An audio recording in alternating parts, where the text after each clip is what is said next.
शहर से कुछ दूरी पर एक प्राचीन कब्रिस्तान था, जिसे स्थानीय लोग भूतिया कब्रिस्तान के नाम से जानते थे। यह कब्रिस्तान कई शताब्दियों पुराना था और वहां दफन लोगों की कहानियां सदियों से गांव वालों के बीच प्रचलित थीं।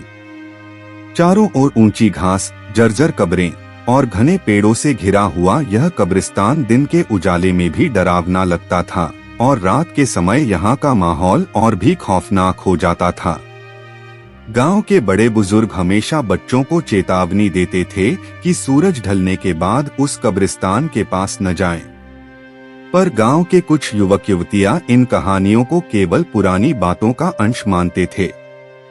एक दिन उन युवाओं में से 4 दोस्तों रवि, सोनी, आर्यन और प्रिया ने एक दुस्साहसिक योजना बनाई।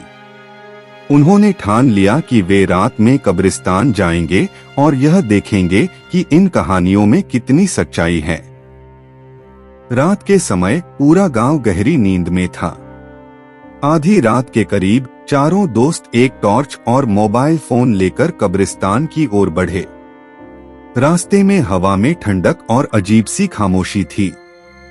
दूर से वे कब्रिस्तान के पुराने गेट को देख सकते थे, जो जंग लगने के कारण टूटा हुआ और आधा खुला था।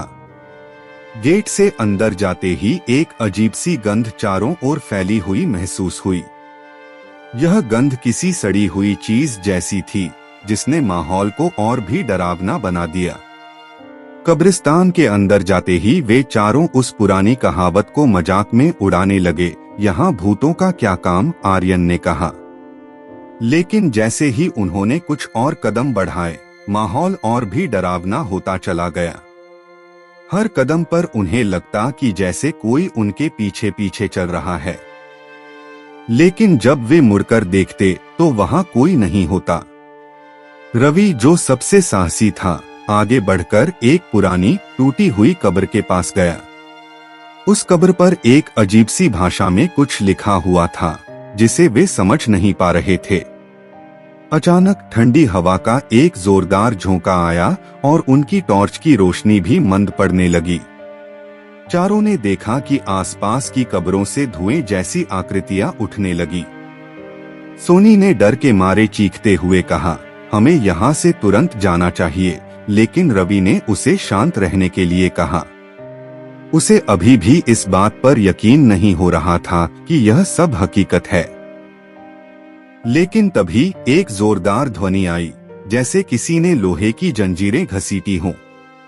यह आवाज कब्रिस्तान के सबसे पुराने हिस्से से आ रही थी, जहां गांव वालों के अनुसार एक पुराने संत की समाधि थी, जिसे कभी किसी ने नहीं छेड़ा था।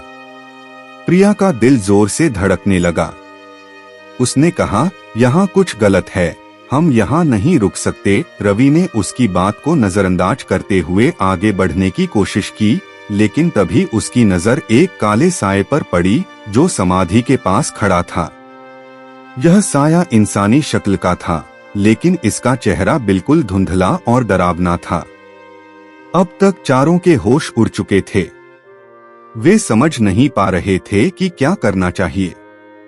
तभी उस काले साये ने एक चीख मारी, जिससे आसपास की सारी कब्रें जोर जोर से हिलने लगीं। जमीन के अंदर से मानो कोई जीवित हो रहा हो और आसमान में घने बादल उमड़ने लगे। बिजली की कड़कड़ाहट के बीच कब्रिस्तान का माहौल और भी भयानक हो गया। रवि और उसके दोस्त अब समझ चुके थे कि उन्होंने बहुत बड़ी गलती कर दी है। वे चारों तुरंत भागने लगे, लेकिन कब्रिस्तान से बाहर निकलने का रास्ता बहुत लंबा और घुमावदार लग रहा था। उनकी टॉर्च की रोशनी बार बार बंद हो रही थी और अंधेरे में उन्हें रास्ता भी साफ दिखाई नहीं दे रहा था। अचानक प्रिया के पैर में कुछ अटका और वह गिर पड़ी। उसने देखा कि एक कंकाल जैसा हाथ उसे खींचने की कोशिश कर रहा था। उसकी चीख पूरे कब्रिस्तान में गूंज उठी। रवि और बाकी दोस्तों ने मिलकर उसे खींचा, लेकिन वह हाथ धीरे धीरे उसे जमीन के नीचे की ओर खींच रहा था। सोनी ने तुरंत अपने बैग से एक माचिस निकाली और पास की सूखी घास में आग लगा दी। आग की रोशनी और गर्मी से वह कंकाल जैसा हाथ गायब हो गया और प्रिया बच गई। चारों दोस्त अब तेजी से भागने लगे और आखिरकार कब्रिस्तान से बाहर निकलने में कामयाब हुए। कब्रिस्तान से बाहर आते ही हवा सामान्य हो गई और आसपास की आवाजें भी शांत हो गईं। चारों बुरी तरह से थके हुए थे, लेकिन उन्होंने एक दूसरे से वादा किया कि वे इस घटना के बारे में कभी किसी को कुछ नहीं बताएंगे। लेकिन उस रात के बाद उन चारों की जिंदगी में कुछ भी सामान्य नहीं रहा। रवि, जो सबसे साहसी माना जाता था, अब हर समय चुप रहने लगा था। प्रिया को अक्सर रातों में बुरे सपने आते थे, जिसमें वह खुद को उसी कब्रिस्तान में फंसा हुआ पाती थी। सोनी और आर्यन को भी अजीब अजीब आवाजें सुनाई देती थीं, खासकर जब वे अकेले होते थे। कुछ महीनों बाद रवि की हालत और बिगड़ने लगी। उसे बार बार वही काला साया दिखाई देता था जिसे उसने कब्रिस्तान में देखा था। एक रात रवि ने अपने दोस्तों को बुलाया और कहा कि वह उस कब्रिस्तान में दोबारा जाना चाहता है। उसने दावा किया कि वह तभी शांति पा सकेगा जब वह उस साये का सामना करेगा। लेकिन इस बार कोई भी उसके साथ जाने को तैयार नहीं हुआ। रवि अकेला ही उस रात कब्रिस्तान की ओर चला गया और फिर कभी लौटकर नहीं आया।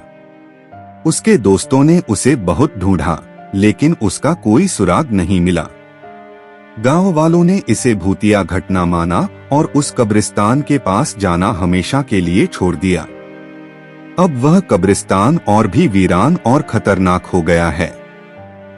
कोई भी उस ओर जाने की हिम्मत नहीं करता और लोग आज